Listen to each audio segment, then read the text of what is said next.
Hey everybody, this is Royal with Paternity University and Assurance DNA. I'm here with Mr. Zach Gaskin, Chief Scientific Officer of Universal Forensics Corporation, headquartered in Somerset, Pennsylvania. So UFC, I'm going to refer to as UFC from here on out, is an AABB accredited relationship testing laboratory. I talk a lot about the paternity testing world and what it's like to own your own DNA agency. But for this one, we're going to talk about the other side of the fence, the actual lab side, how that operates. So Zach, go ahead and introduce yourself and tell us a little bit about yourself. Well, hello everyone. I started in this business about 20 years ago. I started in actually forensics at the San Diego Police Department, doing DNA testing for them. Moved on to the Florida Department of Law Enforcement and did forensic testing for them. Research company for about 5 years, also DNA testing and establishing a paternity business for that company. And then in 2005, I decided to start my own laboratory. I ran that laboratory until 2013. It was called GFI Laboratory, and then Julie Kramer, our CEO, kind of took over operations as far as ownership, and I focus more now on science. And that's where we're at. I've been doing this since 2013 with UFC. We've been accredited pretty much that entire time. We started that process prior to being UFC Lab, and then continued it on and okay. Get inspected every so often. Right. I was going to actually go ahead. You go ahead. Yeah, I was going to ask. So, I mean, you started off kind of in forensics and then in paternity. You know, I get a lot of questions all the time when I talk about DNA testing. There's subsets of it. And people ask me all the time, oh, you have ancestry, forensic, and paternity. Can you kind of explain the difference between those three, or at least the two between forensics and paternity? Sure. So forensics, namely, you're dealing with the same exact DNA test between forensics and paternity. And when I say same exact, the paternity test, forensic test, is a collection of DNA markers that get tested. Those DNA markers are pretty standard in the industry. So we test 24 markers for a paternity test. Your local crime lab might test the same 24 markers or some subset of those same markers. The big difference being that in a forensic situation, you're comparing an evidence sample to a reference sample, from a possible suspect. It's sort of a one-to-one comparison. They either match identically or they don't, and some statistic is calculated. Paternity, we're obviously looking at parent-child relationships, or in cases of siblings or aunts and uncles, grandparents, we're looking at that particular level of relationship with the same DNA and calculating a statistic that's appropriate for that relationship. Okay, got it. So that's the main difference. Yeah. So what is it like, or what was it like when you started GFI Laboratories? What kind of went all into running that? What challenges did you face when you originally started your own laboratory? Well, since a lot of the technology is really the same, it's the same instruments, the same chemistry, the same DNA extraction process. One of the big hurdles in the beginning was, your capital expense on equipment. A DNA analyzer, just one DNA analyzer can cost upwards of $150,000, and that's just one piece of equipment, not the entire laboratory. If that one piece of equipment goes down, you're no longer producing data, so you can't just have one of them. You need to have two of them, even if you don't need the capacity to have a backup, in your system. I actually started with one client who was selling paternity tests on the internet, and this was back when, in 2005, I want to say he was probably selling it for $168 for a non-legal paternity test. Um, and he was fairly busy because there weren't, the competition was not that great. And he kind of came along with me from my previous employer, to help me start this. So one of the bigger hurdles would have been if I didn't have him, as someone supplying me with samples to test, would have been advertising, website, not much in social media back then, but a lot of those little hurdles would have been a lot more difficult. And then at that point, once you grow out of that single client, oh boy, I better have more than one to keep this thing alive. Then it's a matter of just bringing new brokers or distributors on. Mm. But I did it all at that point. I was kind of a one-man operation. I was doing the extraction and the DNA testing, building the website, marketing to clients, on the internet, answering the phones. And today we employ 10 people, but we process, tens of thousands of samples a year. Wow. So this question leads kind of into my next question, but is there a difference between kind of government side clients versus private side clients? I obviously, as a DNA, as a distributor in a sense, I only deal with private clients. I haven't really dealt with government yet. So is there a difference between dealing with maybe police departments or, I don't know, FBI or whatever versus private side clients in the marketing and communication to them? Absolutely. The private client may not know anything about DNA. They just know they need an answer to their question. Mm.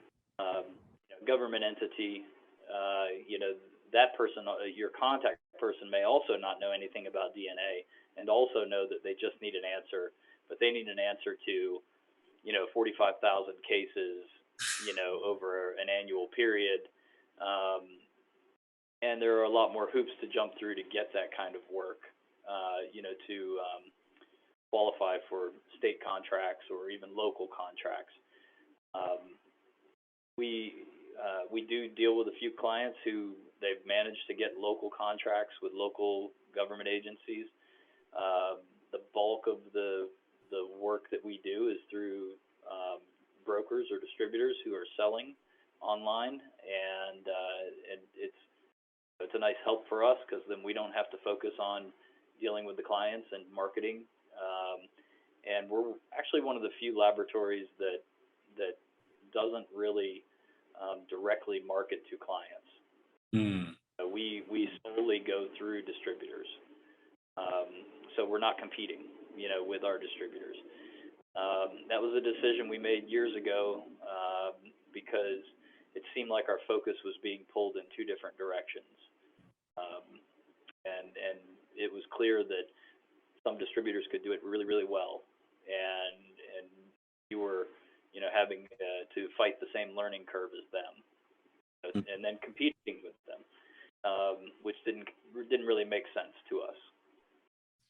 Okay, that makes sense. Yeah, that makes sense to essentially just be the processor of the samples versus trying to do two things at once or multiple things. So, what is the AABB, and what is the importance of an AABB accreditation for a relationship testing laboratory? Okay. Well, AABB was established probably early 2000s, maybe even prior to 2000. It's a set of standards that they change. Every year they change slightly, improve. It's always about a quality system and improving, your quality as a laboratory, but also AABB, which used to stand for American Association of Blood Banks. They were the company, essentially, that took on the task of accrediting labs that do family relationship testing. So our accreditation is specific to family relationship testing, whereas a crime lab might have a different type of accreditation like an ISO type accreditation specifically for forensics. We, even though the company name is Universal Forensics Corporation or UFC, we actually don't have any forensic accreditations. And the reason for that really is the market is not very large for forensic testing for private laboratories. There are plenty of government laboratories that are paid for by taxpayer dollars that that do forensics for various their state or their city. But private forensic laboratories are kind of few and far between. The market of paternity testing is a different matter. That's where the bulk of our work, comes from. Paternity, other family relationship testing. With the accreditation with AABB, they come in every 2 years for an inspection. There are so many things we have to document and keep track of for them to monitor. We follow a quality system here at the laboratory, and every laboratory should follow something very similar, even if they don't have the accreditation. And it basically works like this. Something goes wrong, you identify what that something is, you create a plan to correct that, and then you create a plan to prevent it in the future. And that's really the essence of every quality plan on the planet, really. And we are no different. You like to make sure that you essentially learn from your mistakes as you go along to create a perfect result every single time. Now, again, I've been at this for 20 years. Things have changed in the industry over that time. Things have gotten better. Some things are more cumbersome when it comes to accreditation, but for good reason.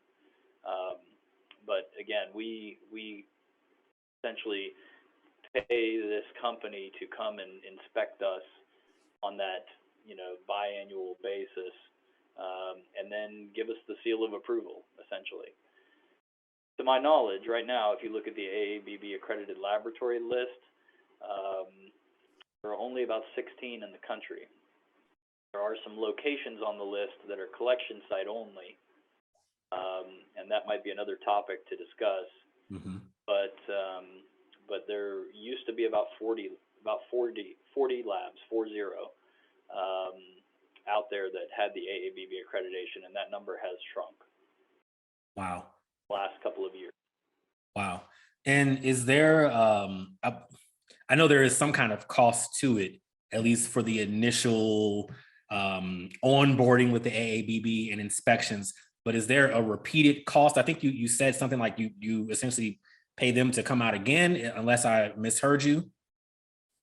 Yeah, we pay them an annual fee. Okay, got it. Okay, so yeah, and it's somewhat based on volume. Okay. So the volume is a factor in it. Okay, got it. An interesting issue that myself as a distributor and other distributors face is just data, like the lack of public data on paternity testing. You're obviously behind the scenes, so you see it. But what do you foresee over the next 3 to 5 years or so? Do you foresee a growth in the paternity testing and relationship testing market? Do you see it maybe shrinking? I mean, what do you see, and what do you kind of see currently? When I started in 2005 with GFI Lab, I had the same thoughts and questions. Am I going to succeed essentially in business? And things have. It seems that the paternity market, the family relationship testing market, first of all, it's never gone away. It I think continues to grow with population growth. And I think we all know that population just continues to sort of expand. And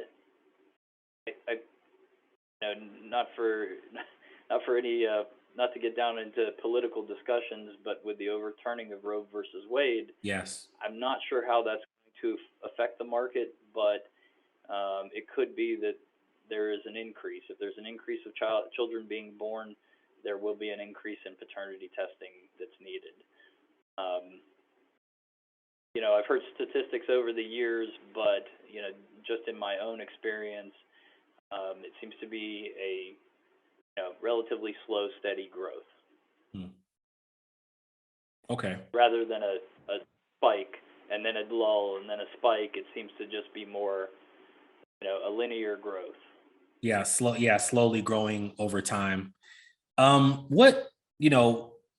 What advice do you have for new distributors out there who are kind of making their mark, setting everything up? What advice do you have for growing their business from marketing, and then obviously giving the best possible customer service? Because like I always say, even to my students who are distributors, look, a lot of the folks, 100% of the people that call you are basically going through some of the worst points in their life at that point in time. So what advice do you have for distributors who are looking to grow their business? Sure. And just before I get into that, Sure. It's not just it's the worst possible time, but it's the one time they need your services, Mm-hmm. and then they may not need it again for the rest of their life, Mm-hmm. It's sort of, I've always kind of referred to this as it's an eat what you kill kind of business, where you're not going to get a lot of repeat customers, but you will get a steady volume of customers. Mm-hmm. So yeah, you have one opportunity to make a good impression. I think my best advice really first off is that as a distributor, as a seller of this, clearly you have to know basic nuts and bolts, of how this works. You don't need to know how the statistics work. You don't need to know what marker is on what chromosome, but you do need to have sort of just the basics. And then your knowledge at that point is probably 10 times greater than the knowledge of the client that you're dealing with. So don't have imposter syndrome, where you're, you kind of don't think you know as much as you know. Keep in mind that the audience on the other end of the line knows zero. Mm-hmm. And all they really want is an answer to their question. They need a solution to their problem.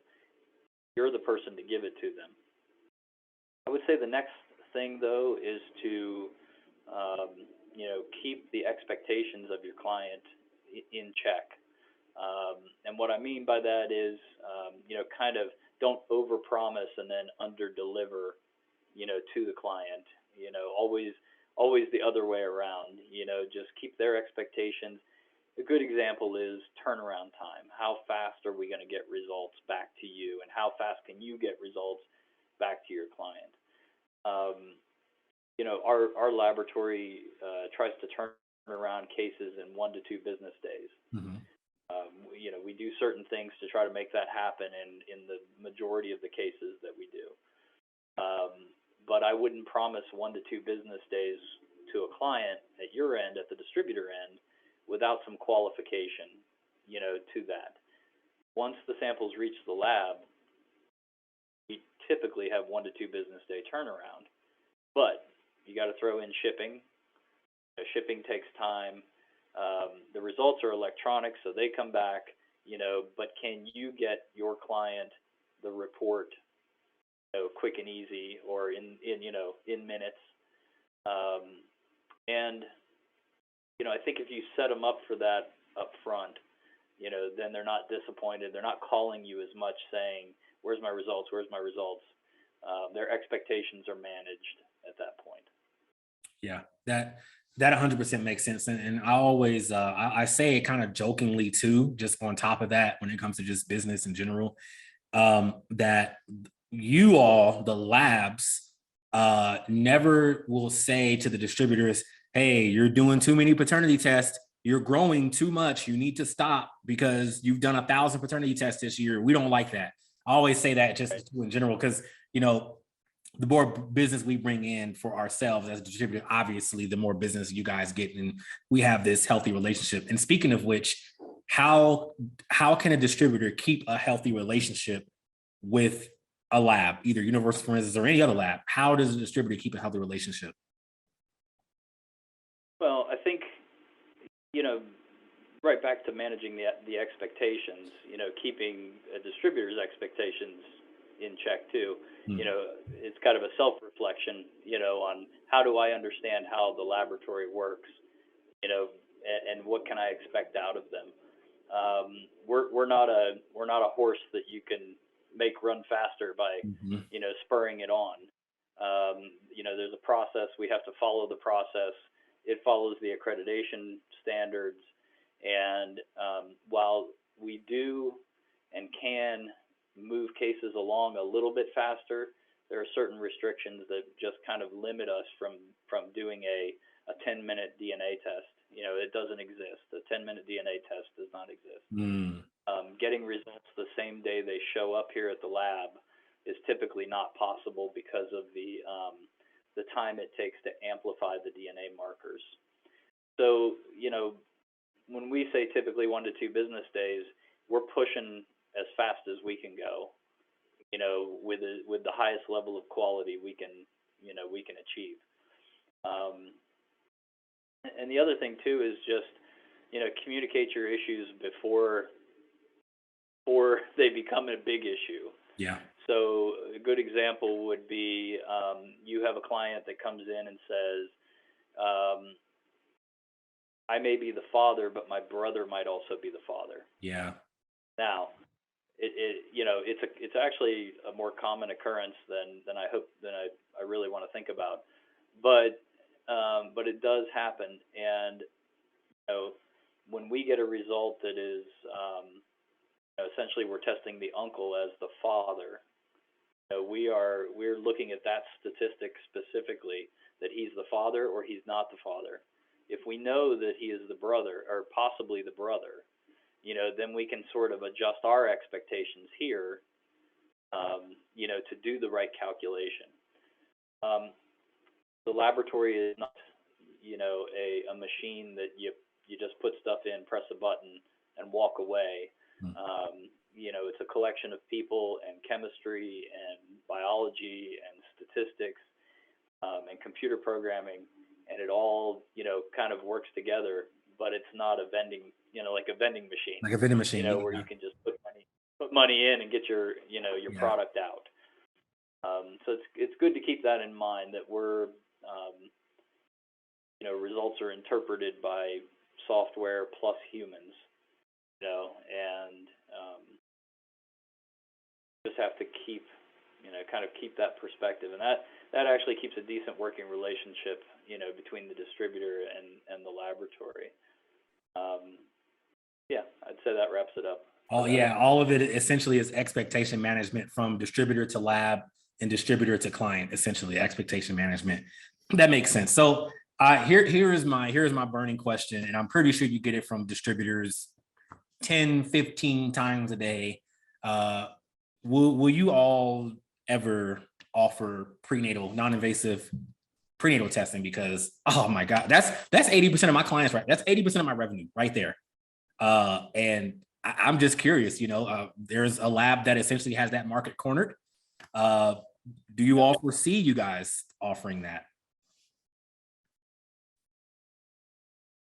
Stay tuned. Okay. No, I will be, to be honest with you, it's a technology that I've looked to, into in the past to add it as a service for us. There are some key ingredients that we would need and capital expense that we would need to do to make it profitable, feasible, proficient. We'd have to be proficient in it. Basically, we're not going to do it unless we know we're doing it correctly, obviously. It's a different type of DNA test than what we are doing for children that are already born. Mm-hmm. And it's, you're trying to tease out the little bit of child's DNA out of the mother's blood that is cell-free and free-floating around in the mother's blood. Clearly, the laboratory you mentioned, they have figured that out. But not only have they figured that out, which is not something we currently have to do, with mouth swabs or blood samples, But then they figured out the right markers to test, which are in the hundreds of thousands of markers, in order to do it. It's a different type of marker than what we test for paternity, but they're using that different technology, and that different marker takes a different instrument than the DNA analyzers that we use. We can do it on ours, but it's not made for that, for a high throughput process. So there's a lot of capital expense. There's a lot that goes into it, and our question always was, how do we justify the major expense without knowing what level of the market we can capture from our distributors, and is every distributor ready to collect, 8 vials of blood from a mother? Do they have a phlebotomist on staff? There are just a lot of moving parts. So, question is maybe. The answer to the question is maybe, but it's not for lack of us, not looking into it. We've looked into it. It's a fairly complicated endeavor. Yeah. I thought about that myself. I was like, man, if they could do it, it would be beautiful. But I understand capital expenditures, operating expenses, just in general, even when you're just doing the regular paternity testing, there's different operating expenses, et cetera. So I get it, but hey, let me know whenever you do, because I'm telling you that every first on the list. Yeah, look, every single call that I have gotten the past 3 weeks has been about prenatal paternity testing. Every single one of them. Right. And I wonder how many of those calls, though, when they hear the price tag. Oh yeah. Do they go forward? That's my question there, because that's usually what happens. Yeah, that's usually what happens. I'm about a 5% conversion rate. So I'm about a 1 in 20. Every 20 calls, I get one actually books and pays and goes through, and then I have multiple ways they can pay and things they can do. But I'm about a 5%. I'd love to increase that, but that obviously depends on price and et cetera, et cetera, et cetera. So wrapping up, Zach, because I know you're a busy man.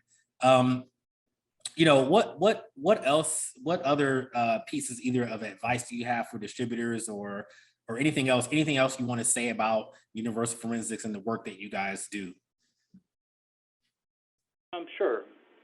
We years ago, we developed a additional marker test that, as far as I can tell, I don't know what every laboratory in the country is doing, but we test up to 46 markers. And it's a combination of our regular 24 marker test for paternity, along with an extra, it's actually an extra 26 marker test. Some of the markers overlap, so we can confirm that we have the DNA sample from the same person. And the benefit of that 46 marker test, really what it is that testing siblings, just have 2 siblings without the mother or without either mother, the statistics are so much better and so much more conclusive. With siblings, aunts and uncles, single grandparent analysis, the error rate, and when I say error rate, I'm not talking about the DNA testing, I'm not talking about the handling of the sample in the lab, but it's sort of statistical error. If we determine that someone is 95% probable to be a full sibling, that also means that they're 5% probable to be a half sibling. Because it's an either or situation. You're comparing 2 scenarios. With siblings, though, if we don't know the status of whether they share the same mother, we have to test for also half sibling versus unrelated. We're not quite sure about that. Back when we were testing 16 markers years ago, that was the standard. Actually, that was an improvement over the 9 marker test that originally started back in the late before 2000. I answered a lot of phone calls for people who paid for a test and got an inconclusive result. Mm. And it still happens. You know, we still get inconclusive results, but it's much less likely than where it used to be. So most of the time with a 24 marker test, you can still get a conclusive result. If we don't, then we can push it up to 46 markers. And one area, because the bulk of the work is paternity, one area where it really excels is if we have a father and a child that are exhibiting a single mutation. So we all pass mutations on to our children. Sometimes it happens to be a mutation in one of the markers that we test. Sometimes when you have that mutation, the statistics go down so much that the paternity test is inconclusive. If we couldn't test more markers, we would be stuck asking for the mother's DNA. That would be the remedy. It used to be the remedy to solving the high or low statistical problem. Now we can just, and we actually do this without charging the distributor, when we see that a result is inconclusive because of a single mutation, or even if the statistics are conclusive but just low, you know the client's not going to be happy, we just go ahead and upgrade it to 46 markers and give you that result, you know, so that your client has their answer because that's all they're looking for. Yep. And it kind of smooths that process out. You know, and if we got into upcharging, then you'd have to get into upcharging. It just doesn't make a whole lot of sense when somebody paid once and they need an answer. It's so rare that, you know, we don't mind doing that. We feel like we're trying to give the best possible answer, you know, based on the DNA samples we receive. So I'd say we're kind of a pioneer in that way. I think other companies don't really understand where our 46 marker test is coming from because most companies buy commercial DNA kits, whereas we have manufactured our own DNA kits. So we're using chemistry that we've developed here, whereas most laboratories are having to buy from a company and then they have technicians who, you know, run that kit, you know, on their instrument. Whereas essentially we have invented our own kits. So it's kind of like proprietary. That's actually really interesting. I didn't know that. Yeah, I noticed that. Yeah, your kits are a lot different than others. And one of my questions was going to ask, like, when it came to acquiring your kits or acquiring the swabs and all that stuff, do you have a massive vendor for that's somewhere overseas, or do you kind of make it in-house? And it seems as though at least you just answered that. Yeah, we use common items for the collection process, you know, so I think, in fact, we get collections really from all over the world, you know, so we get to see some of the problems that exist, you know, sort of out there in the world. So we don't supply collection kits to a lot of companies that are outside the United States. And so we get to see what they're using, you know, what kind of paper envelopes, and, you know, some people, we usually just require that they at least give us the information that we need to write the report. It has to be in English, even though all of their documents might be written in Spanish or Japanese or whatever. You know, we need certain information in English. But then when it comes to after the DNA collection part, you know, when it comes to the science part, sort of pioneered our own DNA extraction. So we extract DNA in 10 minutes. So once your swab gets here, it takes 10 minutes to get the DNA out of the cells. We have created our own, you know, 24 and 46 marker tests. The 24 marker test is actually modeled after one of the commercial kits. And that way, any of your customers can take our results and have those 24 markers retested in a second opinion test if they want to. And then I like to think that we, you know, give speedy results, you know, with good quality. And one of the things we do to kind of guarantee that we're going to get speedy results is we do sort of a double pass on every sample. So we test every sample, twice right away, even though we don't have to, with most of our cases, because I'd say 75% of your paternity cases are going to be inclusions, where the man is the father, and about 25% are going to be exclusions. And normally you would only double pass the exclusions for confirmation. We just do them all on the first day, and that saves us a tremendous amount of time. I like that. One last thing I would say is that we put samples through a process before we give up on them. So we do get samples in that fail outright. You might, for a various number of reasons, depending on the samples, but one real killer for mouth swabs, let's say, is to package it in plastic. So if you send a mouth swab packaged in a plastic bag, we're going to make a note that it was packaged in plastic, and then we're going to proceed. And if it fails the first day through, the first pass, then we sort of we perform a different level of extraction. So we take it to a purification level. If it fails that day, we might try concentrating the sample. And sometimes, the question is, when should we give up on this sample? And what is the distributor expecting, out of this process?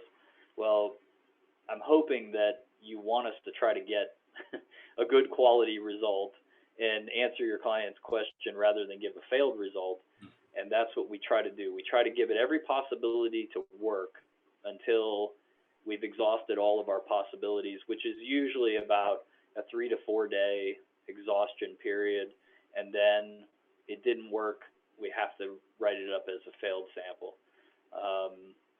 So follow the collection instructions, only package in paper, no plastic, swab for 20 to 30 seconds, give us plenty of samples. And when I say plenty, 2 is enough. 2 mouth swabs is enough. We have lots of distributors who give us 4 or 6 swabs, and that's good too, as long as all of the swabs are used and they don't put unused swabs back in the envelope. But we give it the try, the big the old college try to get it to work. And if it doesn't work, we got to chalk it up to a failed result. Because putting it in the plastic can create mold and all this other, things of that nature. And that, like you said, that could damage the sample. My actual last question, because you were just talking about, distributors or clients from all over the world. More so for my students, because I understand why. Why can't distributors do immigration testing themselves? How come only AABB accredited labs, how come they can only do immigration cases? Well, I think it boils down to trust issues. The United States government does not trust that a laboratory overseas is going to, that there may be a level of corruption, that might occur. And I'll be honest with you, some of the distributors that we have that are running companies, just like yours in the United States, they're overseas and they are using an American, United States laboratory, and they will tell us flat out that, number one, our price is better, and number two, they trust our results more than they trust their in-country results. I don't know why exactly. Why I figure every country is probably different when it comes to that. But the federal government wants to know that that immigration case began with an AABB accredited lab, and because we will follow by our standards and by our quality system the guidelines set forth by the Department of State, and that we have to ship the collection kit from here to the embassy. We've actually had a few distributors try to send things to the embassies by themselves, and the embassy contacts us and then says, hey, by the way, this doesn't work, and it's a huge waste of time for your client. better not to try to, game the system that way, because the embassies are aware, of the AABB accredited laboratories. If we're not on the list, if where that FedEx or or DHL came from is not on the list, and the right paperwork's not there, they will reject it, and then your client won't be happy. Yep, absolutely. I say that I get calls for immigration from time to time, and I'm like, hey, I cannot initiate the test, but I can refer you to the lab that can. And if you are local, I can collect on behalf of the lab. Yes, but I cannot initiate it because there are certain sets of laws, et cetera, et cetera. I essentially say the same thing. The federal government only wants to, et cetera, et cetera. And they're like, oh, okay, got it. Fine. They're not even, I would rather tell them that up front, obviously, than try to do anything myself. And then it doesn't work. And now they're all mad. So Zach, I really appreciate it, because this is for me, at least, the most in-depth conversation that I've actually had with a representative from an actual accredited laboratory to give some of the behind the scenes stuff.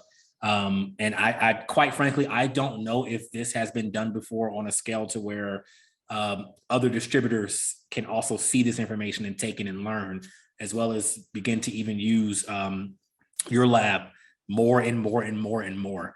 So yeah, Zach, I mean, I really appreciate you taking your time. I mean, like I said, you're the chief scientific officer of an AABB accredited lab. You're a busy guy. So thank you, man. I really appreciate it. And is there one last thing that you want to say before I go ahead and end the call? Well, I appreciate you having me on. And like you just mentioned, I think this is a rarity. I don't think there are, well, first of all, it's the first time I've ever had a Zoom call with someone, on video being recorded that, where somebody's asked, all the right questions, which is good. There does seem to be an education gap, at this point between, the laboratories and the people selling the tests and getting the results out to the client. I think we all play an equally important and responsible role in answering these people's questions. A lot of over the years, I've gotten a lot of the, oh, this is just like Maury, right? And I say, yeah, no, it's really not. This is much more serious. Yes. Yes. These are real people that need real answers that will affect their lives, for the rest of their lives. And so, just kind of keep that in mind when, you're dealing with your clients, and we keep it in mind, when we're dealing with you. We want to do the best we can for these folks and get them the right answer, because we know it's important, and we know it's not the Maury show. It's real life. Yeah. Yeah. Those are the jokes I get when I guess those are my parting words. Yeah, no, yeah, sure. I agree, man. Those are the same jokes that I get when I'm talking about paternity testing publicly on my social media. Oh, it's like Maury. I'm like, no, Maury is theatrics, man.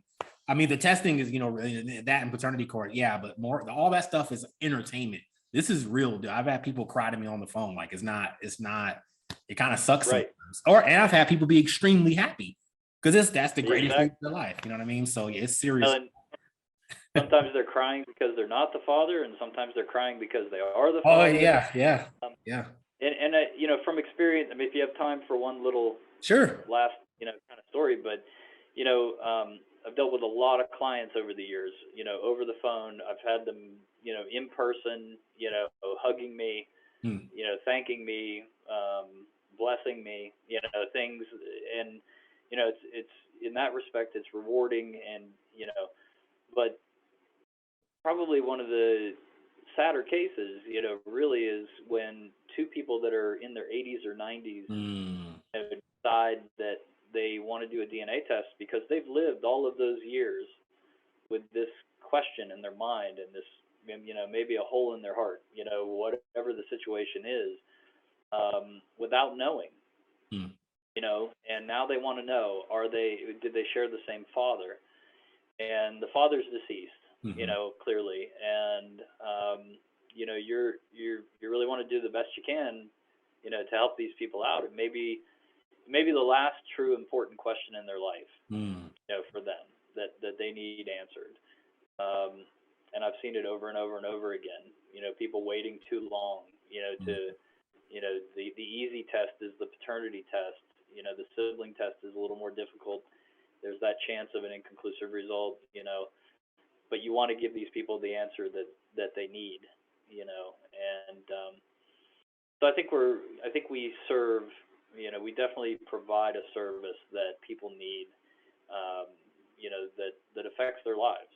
Mm. You know, so yeah, that's about it. That's no, seriously, man. That's incredibly important. Yeah, we provide a service that affects people's lives, and we have to keep that in mind over, you know, like you said, like I said, capital expenditures, operating expenses, revenue, and all that stuff. Yeah, yes, but we offer a service that can affect people's lives. So thank you, Zach. I appreciate it. Once again, I obviously will stay in contact. And yeah, thank you for coming on. Call us anytime. Absolutely. All right. You have a good day.